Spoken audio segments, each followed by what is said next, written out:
سب سے پہلے اپنی اس غلطی کو سمجھنا، اس کو پوائنٹ آؤٹ کرنا، اور یہ اعتراف کرنا کہ ہاں مجھ سے یہ غلطی ہوئی، اور پھر انہوں نے اللہ کی خوبیوں کا اعتراف کیا۔ آپ جب تک یہ نہیں سمجھ سکتے کہ اللہ ہماری کمیوں، کجیوں، کوتاہیوں کے باوجود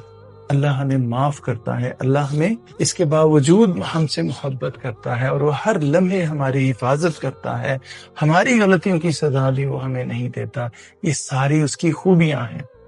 وہ ہر کمی، ہر کجی، ہر کوتاہی سے پاک ہے، ہاں ہم ظالموں میں سے ہیں۔ اور پھر